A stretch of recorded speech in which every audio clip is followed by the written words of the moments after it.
Chapter 5, Social Integration, Dating and Marrying the White Man. The black woman will date and, as reported daily, will marry a white man. She finds in her relationship with the white man perhaps the answer to all her dreams and fantasies. First, he is removed from the black experience and brings a new set of rules to the involvement. Second, he represents the culmination of every movie and TV show she has ever seen, featuring a gallant white beau who knows how to treat a woman and swoops in, always coming to her rescue. Third, he is an alternative set of men whom she believes can be utilized because of the non-availability of black men. Now that there appears to be fewer black men, and she can't get along with any of them, she is perusing other races to see what she can see. When the black woman gets with a white man, she may manufacture a complete new set of vowels, which she uses to construct her new light and airy, proper voice. She irresistibly becomes ever so amused by his jokes and pretends to like the things he does. She becomes an actress of sorts, and she relaxes a bit because the white man does not know the full story of her failure with the black man. Since the white man does not know the ins and outs of black intimacy, he is more tolerant of her, and they both enjoy the novelty. She can wear as much makeup as she desires, and to the white man,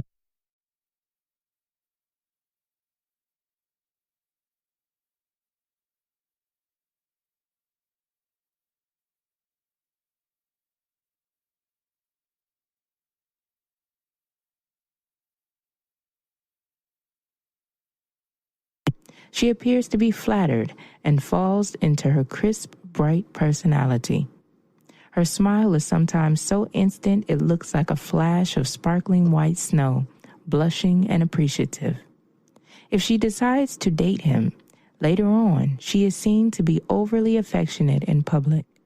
There may be hugging, provocative kissing, or fondling in public. She is willing to ignore many of the white man's shortcomings regarding wardrobe, language, hipness, music, car, or job. She convinces herself that he is normal and she must accept him as he is, and above all, he is just another man. When she is with him, she thinks she is finally free of the black man's hassles and free of her own history. She is proud of him in front of her family and friends, or on the extreme, she knows that her social integration relationship will not be accepted, so she keeps it a secret.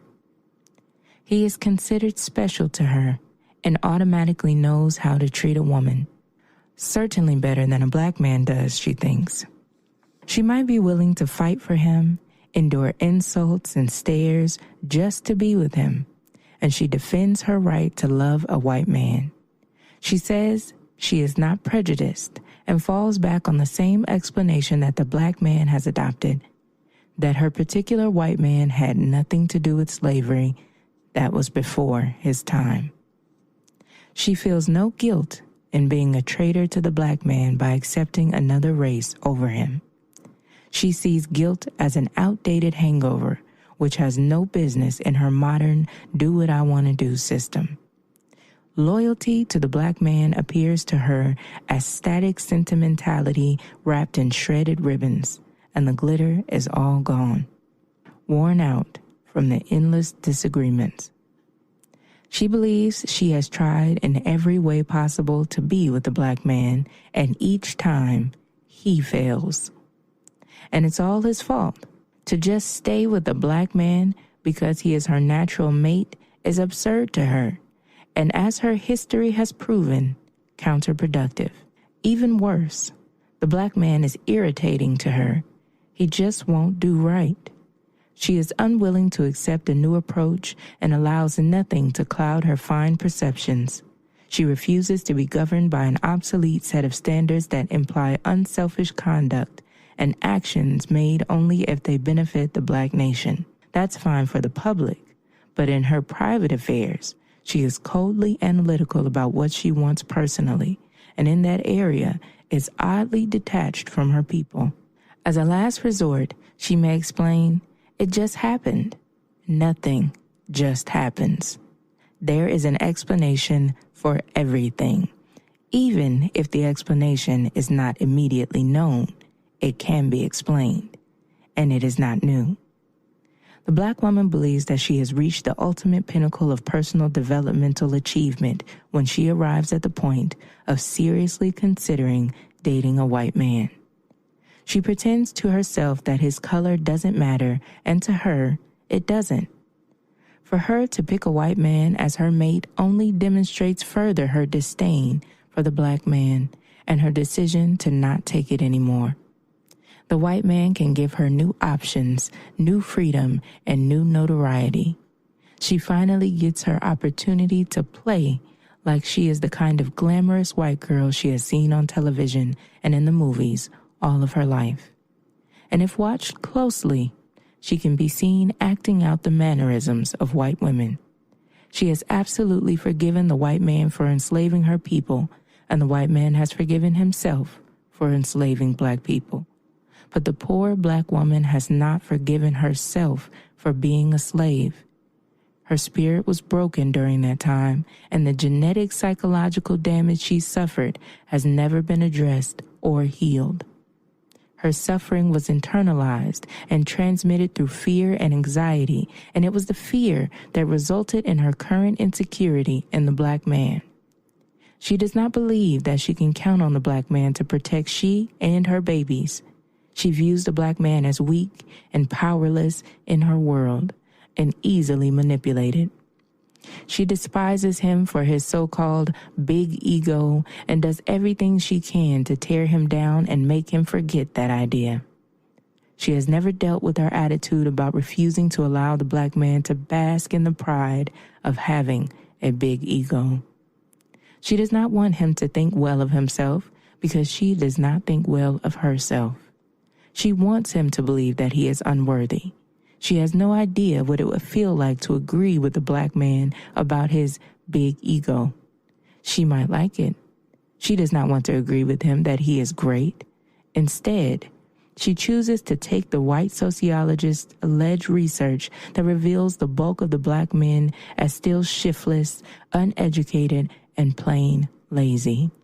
She thinks he wastes his time trying to do impossible things, and that his goals are misdirected and futile.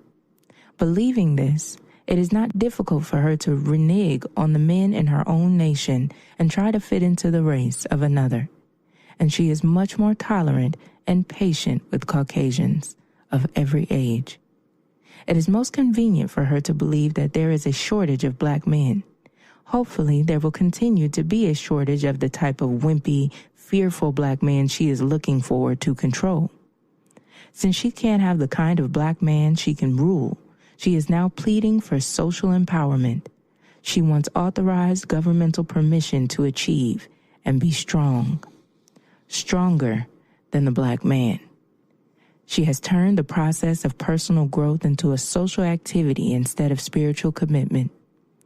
The empowerment she seeks is really the right to devour the remaining Black men who have refused to submit to her.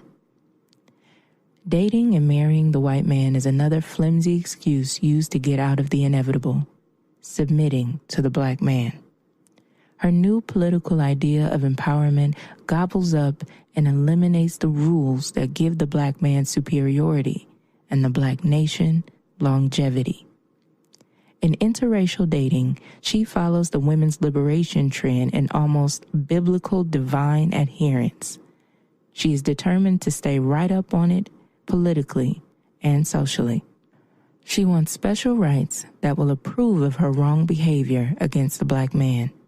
Her violent swats against the Black man's right to live the way he wants to are frequent, especially when looking back and comparing her new relationship with a white man to her old, failed relationships with Black men.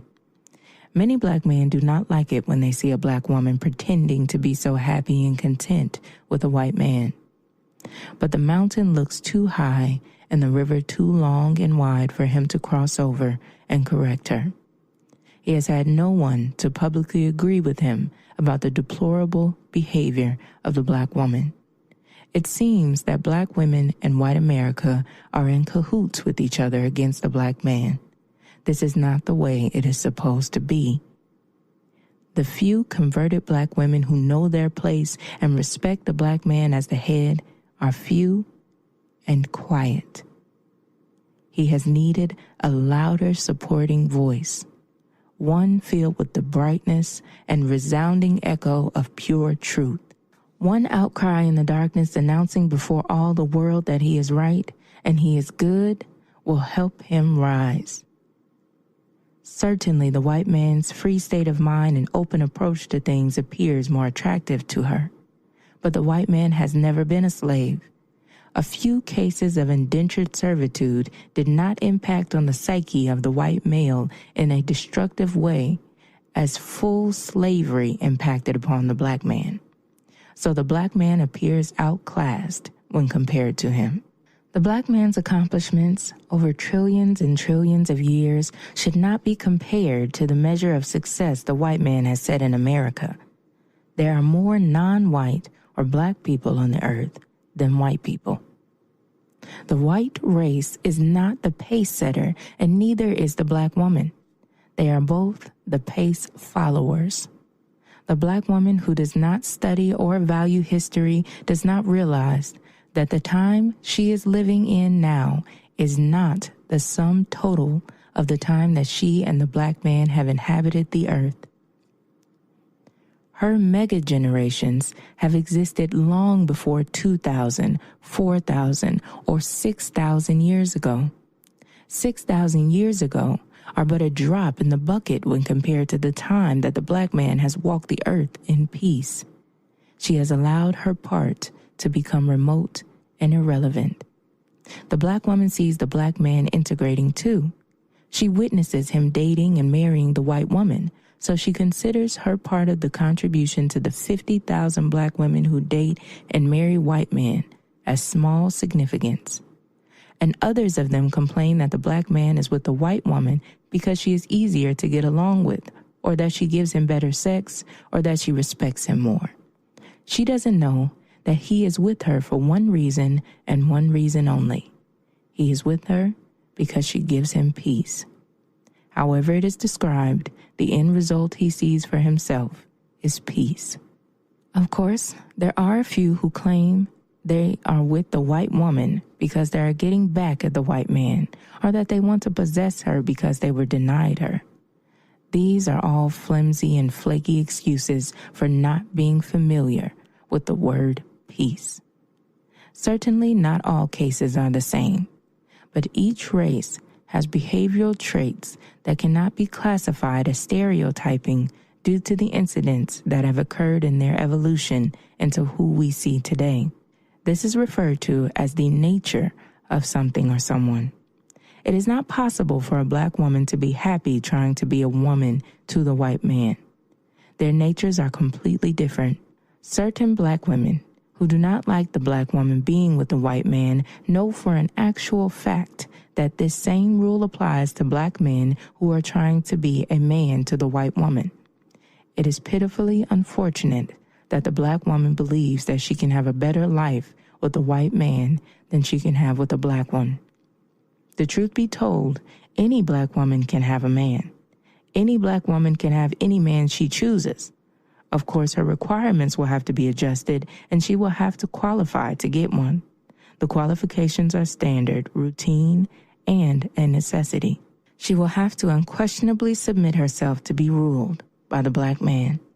She will have to allow him to be the boss. No black man turns down a good woman. It has nothing to do with how she looks, how she dresses, or otherwise. All of it has to do with how the black woman behaves and how much respect and care she gives the black man. A good woman does not have a special physical profile. When the black man finds a good woman whose nature he is attracted to, he will remain with her forever. Maybe not just her alone, but he will include her in his life. And what the black woman wants is to be included in the life of the black man. As soon as she realizes that she can have a black man, but not on her terms, she will have one.